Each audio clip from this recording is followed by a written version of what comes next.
Hey, this is Russell Moore, and this is Reading in Exile, where we go through in the library, pull a book down, and talk about it here with you. And today I want to talk about Batman. It was really funny to me when I did my post on Superman last week, or whenever that was, that there were some of y'all who said, I can't believe we did Superman. What about Batman? I prefer Batman. People. On some things, Jesus versus Bale. I'm either or. But on most things that fall within the goodness of God's creation, I'm both and I am both Superman and Batman. And I tend to agree with Grant Morrison, who says that they actually need each other, that you sort of have sun, moon, light, darkness represented in differing ways with both of them. And I think that's true. So when we talk about Batman, probably the best book on the Batman mythos that I've found is this one by Glenn Weldon, The Caped Crusader, Batman and the Rise of Nerd Culture. Because what he does is he sort of traces why this myth of Batman persists.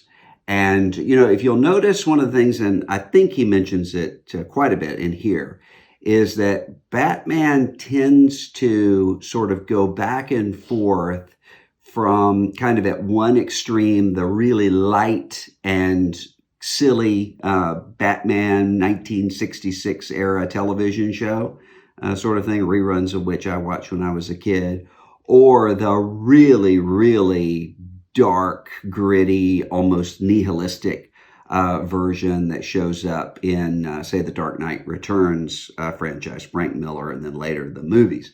I don't like either of those Batmen. I like right in the sweet spot in the middle, which is a Batman that is serious and has a gravity to him, but is almost suppressing a smile at some points because he doesn't want to sort of give up his image, but he really is somebody who is fundamentally driven by something that is good and a sense of justice. And so some of the really important insights in here in this book I've marked for us, and one of them is that Weldon argues that if you have to say what is the core of the Batman mythos, it's the oath. Remember, or if you're not familiar with this, Bruce Wayne was a kid. His parents were shot in Crime Alley coming out of the movie Zorro. And he made a vow that he would fight the sorts of people that did this to his parents for the rest of his life. And deciding that criminals were a cowardly lot, he decided to scare them with the imagery of the bat, and I will become a bat. This is what he says. He says, the oath is ridiculous on its face, so laughably grandiose and melodramatic that only a kid could make it, which is exactly its power. That oath is a choice, an act of will, a deliberate reaction to a shattering injustice. More crucially, it is an act of self-rescue. It's these 24 words, after all, that give his life purpose and launch him into an existence entirely devoted to protecting others from the fate that befell him. And then he ends the book by talking about someone who had written about Batman. This person was a survivor of childhood abuse. And he talked about how he related to Batman as a child because, as he says, Bruce Wayne's dedication to justice represents an act of self-rescue that he credits with saving his life. Batman, he writes, is the hero who taught me that even a child broken by tragedy and trauma could rebuild himself into someone useful to others. And Weldon said, this is Batman now. An idea that's been freed of its grim and gritty moorings to absorb a host of meanings and resonances across the emotional spectrum. And at the core of every iteration, whether brightly comic, you think of that old television show, or darkly serious, Dark Knight Returns, lies that childhood oath. I think that's really a good point. He also makes a good point here that you notice that often throughout the last 80 years or so that Batman's been around, that sometimes there's a Robin and sometimes there's not, but Robin always comes back, because if you look at, for somebody who's supposed to have this image as kind of a loner, there's this whole family Robin, various Robins over the years, Nightwing, Batgirl, a Batwoman, Huntress, a whole list of people. And that's because coming out of that trauma is the need to mentor, to be a parent to others, the sort of parent that he was robbed of, and that he had as one person made the argument, and I'm trying to even remember who it was recently, that the key for Batman is Alfred, the butler, who was more than a butler, he was a father to him. That's what made the difference in his life.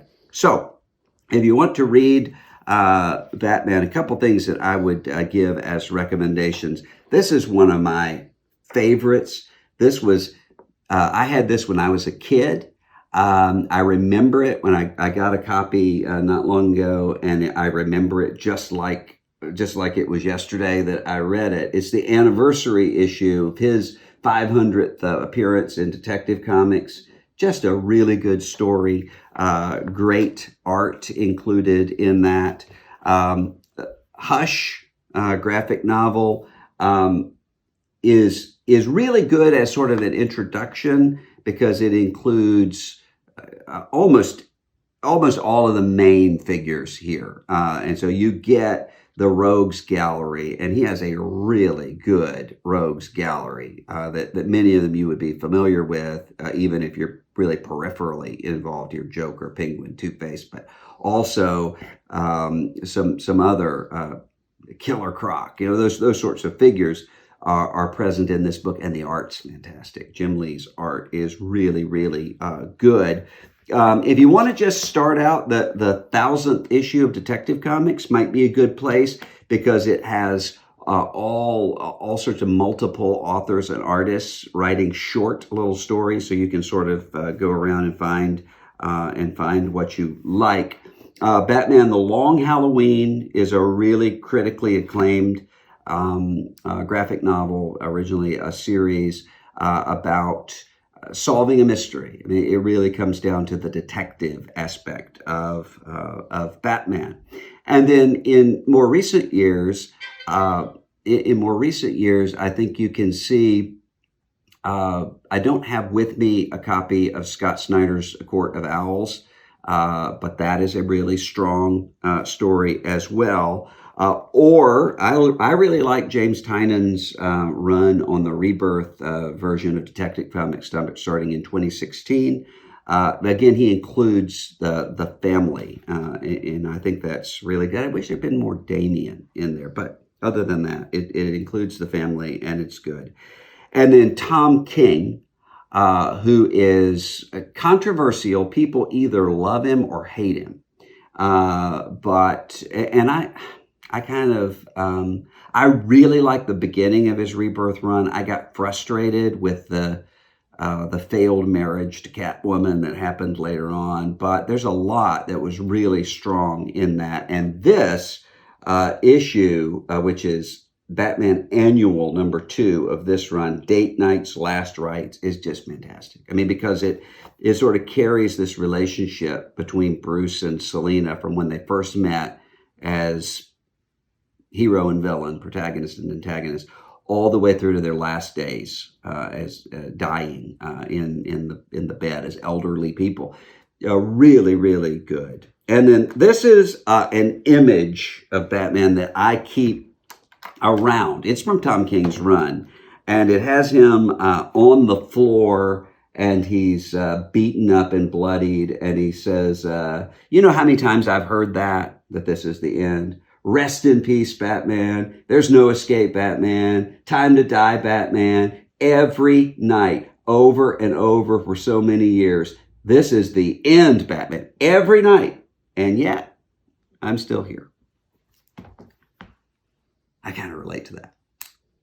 This is Reading in Exile, and it's been good to talk to you today. Let me know in the comments what books or series you would like for us to talk about here, and we'll be back together tomorrow.